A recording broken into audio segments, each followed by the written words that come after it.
What's up guys, JV2017 here with another Destiny tips and tricks video. And I am back from my Thanksgiving vacation holiday. I also moved, I'll be talking about that in a future video. But I am back and today we are talking about the Bungie update to Destiny that went out yesterday on December 1st. And it was a big one, a very important one, a ton of changes, and the two main things, or I guess the main thing you could say, is exotic buffs and nerfs. There were a ton, and that's what we're covering in this video. This update was actually so big with so many things that I'm going to cover it over two videos. So today we're going to cover the exotic buffs and nerfs. So Bungie starts out with kind of a preface. They say exotic weapons are designed to look, feel, and sound overpowered. At the same time, they are not supposed to break the balance of the game. We hope these weapons challenge the players to think about their loadouts. Exotics will be a constant work in progress. So they're saying, these changes were necessary and exotics, may change in the future. So they also talk about there's a new way to upgrade exotics, and I want to say that for my other video, but keep in mind there's a new way that you actually upgrade exotics. Again, I'll be talking about that tomorrow, so stay tuned on my channel. So the first change they made, I'm actually going to show you on screen what they did because I have this a bunch of these exotics actually, but some of them I don't have. So for the ones I don't have, you're not going to be able to see them on the screen. I just don't have them. Of course, that makes sense. So anyways, first, the Thorn. Projectiles now briefly highlight targets on impact, which is cool. Mark of the Devourer DOT, damage over time upgrade, increased against PvE enemy targets. So that's in the single player or the raid. And it's kind of nice. Of course, the Thorn needed a lot of buffing, so they buffed this particular perk here. They increased reload speed. They increased mag size to 9, which is pretty big for a hand cannon. And they also increased the ammo inventory size, so that's pretty much your reserves. And also the stability and weapon handling, which is pretty much, an invisible stat, but every gun has weapon handling. They increased both of those. So, I just want to say that the Thorn got much needed buffing, and it's actually now a viable weapon, which is very exciting for a lot of people that are fans of the hand cannon and the Thorn. So, next up, the bad Juju, which is another one I have. I've put a lot of effort into the bad Juju. I'm happy they buffed it. So first off, magazine size increased to 8 bursts instead of 5. So it used to have 15 rounds per mag. It's a 3-round burst pulse rifle. Now it has 24 rounds, which is again 8 bursts. Very, very helpful for this type of weapon. The ammo inventory size was increased, so that's the reserves once again. String of Curses. The main perk now also decreases the cooldown of your super on kill. Very awesome. Very big buff for the bad Juju. This thing is going to be great now. Also, they adjusted particle effects to not block the first person reticle, which is nice because that was kind of annoying. Next up, they changed the hard light. Let's go ahead and look at the changes. They increased the stability. Look at the rate of fire, stability, and reload. They are all about 80 to 90%. Very, very high. Of course, the range and impacts remain pretty low, but they increased the, they increased the stability. And then the other thing they did is they replaced perfect balance with fitted stock, increases maximum possible weapon stability. So this maximum is just increased when I put this on. As you can tell, if I try to use something else, it'll just, decrease the stability. But fitted stock very clearly increases stability.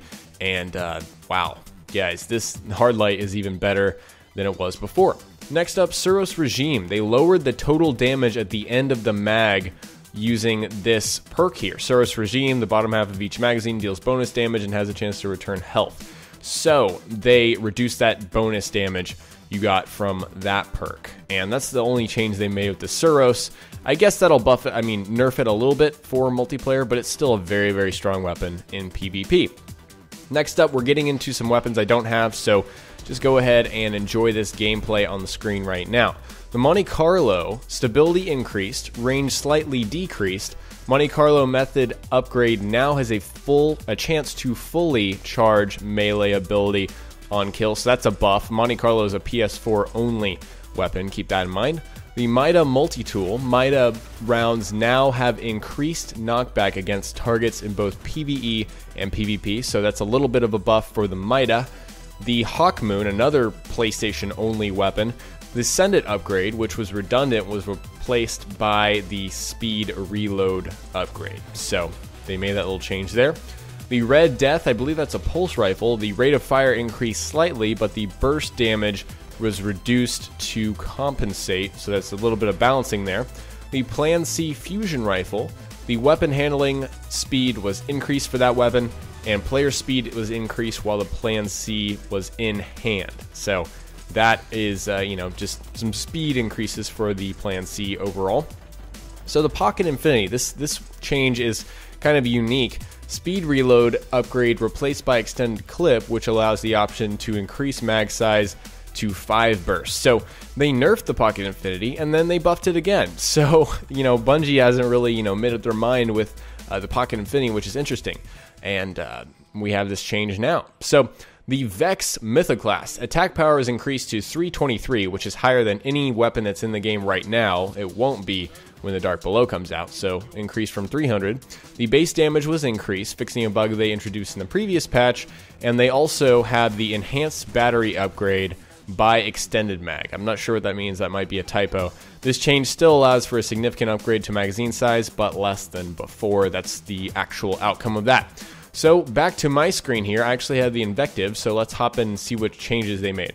Reload speed was increased significantly, but auto fires slightly slower. So reload speed already just looks pretty low here. I can't even remember actually where it was on this bar here, but it's still pretty low.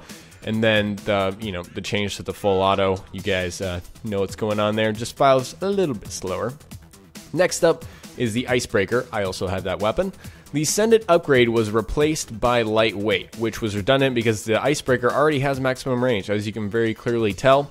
And they also have new effects for enemies killed by the Icebreaker upgrade, which causes people to spontaneously combust and deal damage to others nearby, which is pretty cool.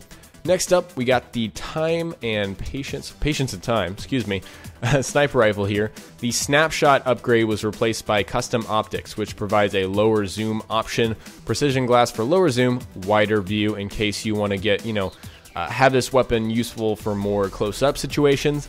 And the next change they made was a super good advice. They increased the stability. I don't have that weapon, but that's all they did for that weapon. And then they also changed the truth. The mag size was increased to 3. Now that's what it says on this update, but as you can tell on the screen right now, my mag size is only 2. So I don't know what they did there. I don't know if they made a mistake or if they're going to change it in the future. But anyways, guys, that is all of the weapons. That was 17 exotics that were changed, buffed, or nerfed in this update. So that's all I have for you all today. If you learned something new from this video, remember to hit that like button. I'd really appreciate it. And also, don't forget you can subscribe to my channel for more Destiny tips and tricks videos coming in the future. I want to know what you guys think about this update and all these exotic changes. Were there some exotics that you wanted to see changed, but they didn't, actually happen? What is your laundry list of changes for the future? Are you satisfied by these updates? Let me know in the comment section below. I'd really like to read what you all have to say. So, anyways, guys, hope you enjoyed, and I will talk to you all next time. Peace.